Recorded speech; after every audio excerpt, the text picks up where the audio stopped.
Capitalism. You know, it's the engine that built pretty much everything around us, from our cities to the phones in our hands. But it's also a system that's, well, at a crossroads, facing some really big questions about its own future. So let's take a journey through its story, where it came from, where it is now, and the critical choices we're all facing today. So, get this. The famous economist John Maynard Keynes, he actually predicted that capitalism would eventually solve all our economic problems and then just sort of end. He gave it a lifespan of about 450 years.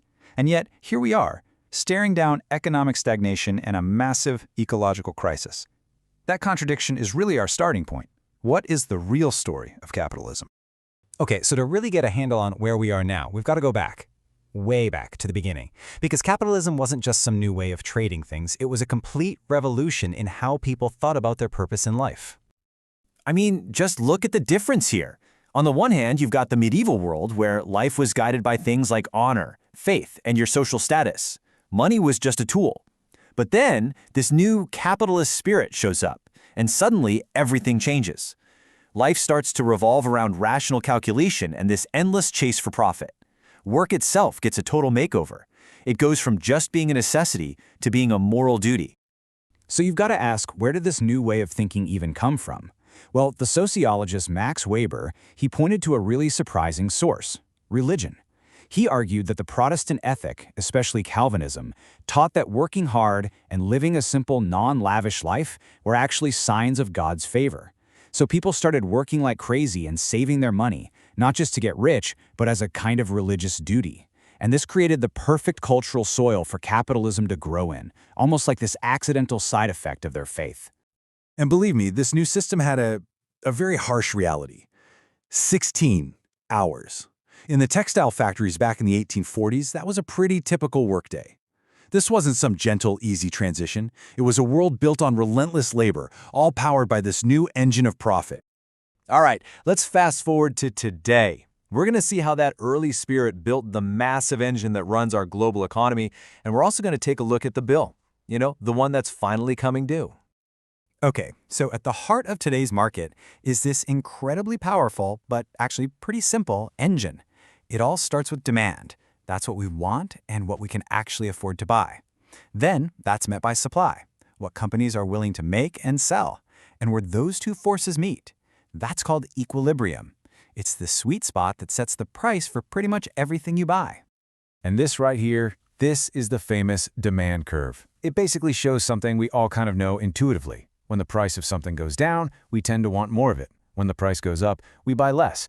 This simple idea, the law of demand, it's one of the most fundamental forces shaping all of our economic decisions every single day.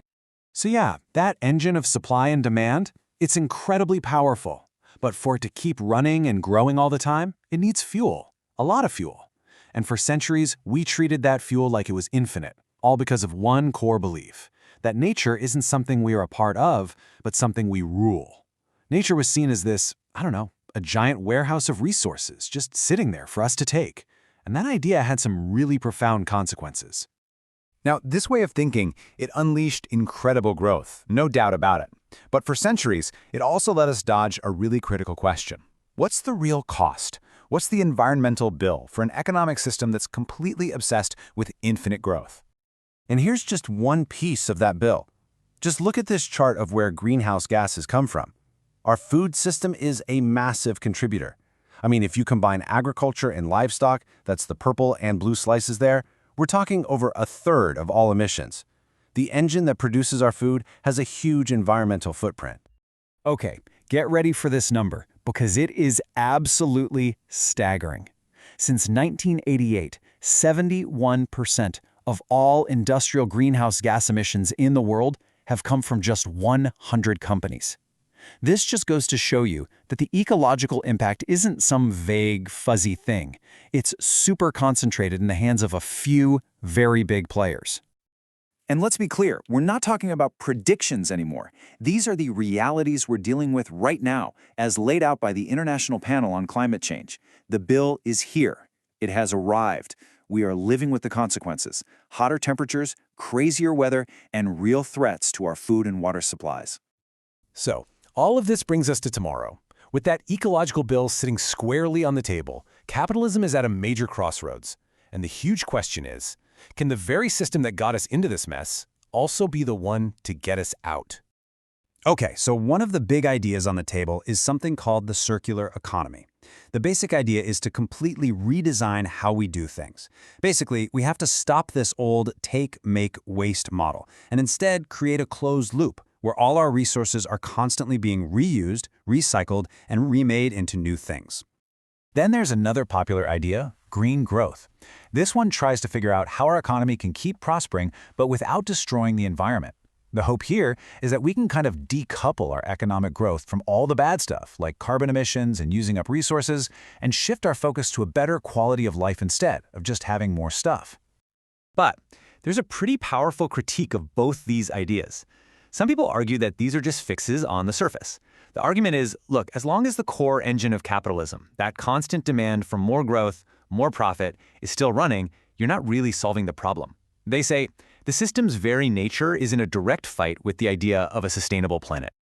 And this, right here, this leads us to the central paradox, the question we all have to face. Is unlimited growth on a planet with limited resources actually possible? You know, this really suggests that the answer isn't just about some new tech or a new policy.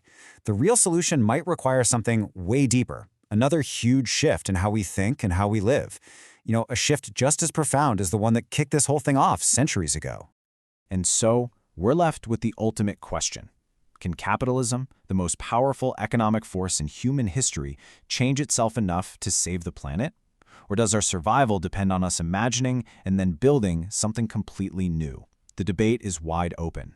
And honestly, the answer is going to define all of our futures.